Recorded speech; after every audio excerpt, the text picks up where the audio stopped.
pop these fasteners out,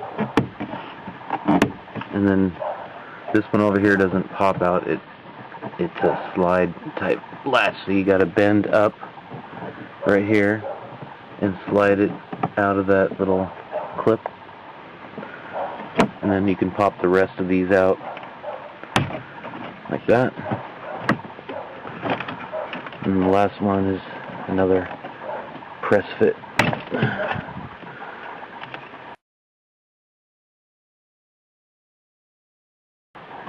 And then you gotta unscrew these screws. And then you gotta unscrew these. This one. And this one. The glove box is just snapped in by little snap clips. So you just grab a hold of the front here, pull on it, and same with the side. The side comes out too, all together. Disconnect your light. There's just two little retaining clips, one on each side, one here, and one on the other side.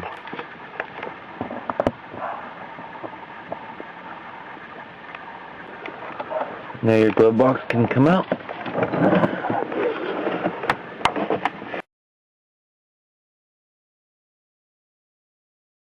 To remove the fuse panel, you have to take the fuse panel cover off, and that's just done by pushing in these two tabs, one here and one right here. You just push them in, pull down on it, and push the other one in, pull down on it.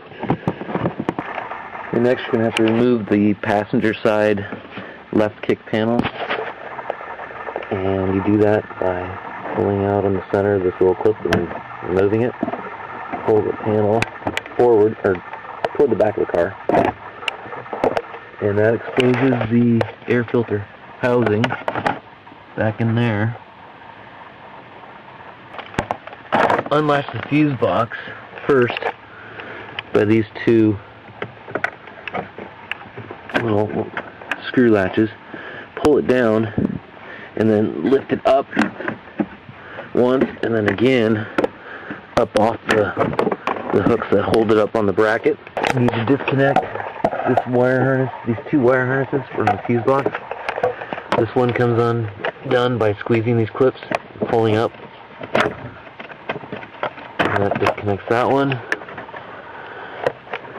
And this one comes up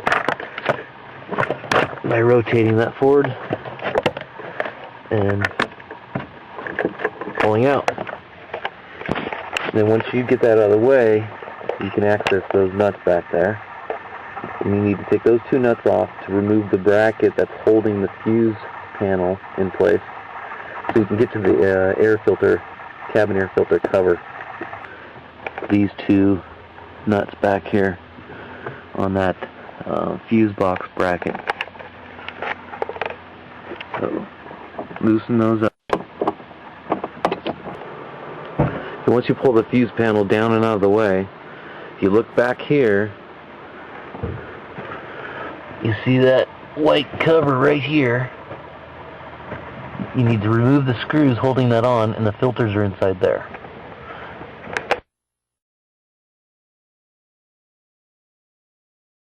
Okay, I removed two screws from the bottom of this little white plate. One here and one here. And I removed one from the top, which you can't see.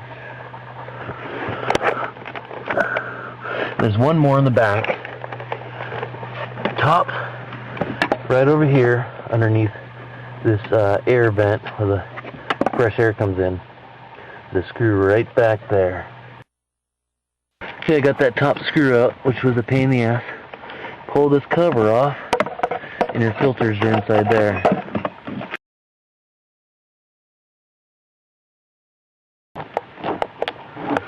Ooh, that's dirty. As you can see, these should be replaced.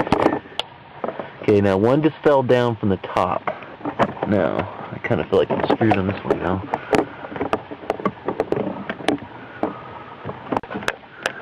There's the next filter. Okay, now these slide on top of each other. So there's the old filters. There's you can see, they slide together. These filters are two pieces. One goes on top of the other. And this little tongue and groove right here. Okay, so you got to put the top filter in first and hold it up and slide the bottom filter in underneath it. Let's get our replacement filters from our Mazda Genuine Parts box. We have two pieces, just like the old ones. One goes on top, one goes on the bottom. Top one goes up with the foam on top, goes up into the box and slides up into grooves. And then while holding that one up, you got to slide this bottom one in with this small filter onto the right side. It goes in through this groove like that. So we're going to go ahead and try this. You got to clean out the air box, get all the junk out of there before you attempt to put the new filters in, otherwise you're going to get shit blown all over.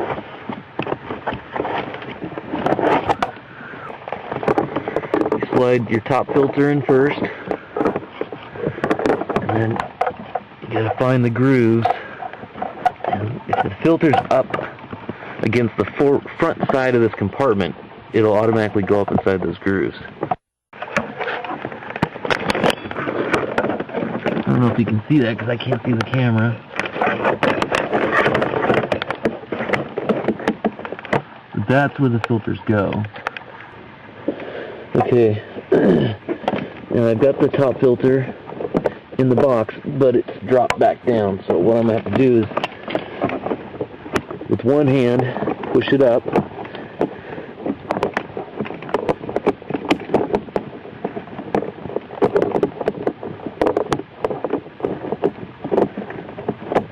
Okay, and then take the bottom filter, get it into the top filter, little sliding grooves, and push it back up in there.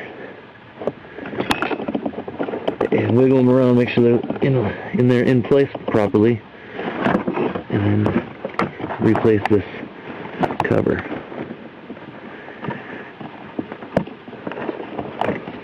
And put your 4 screws back on, and put everything back together.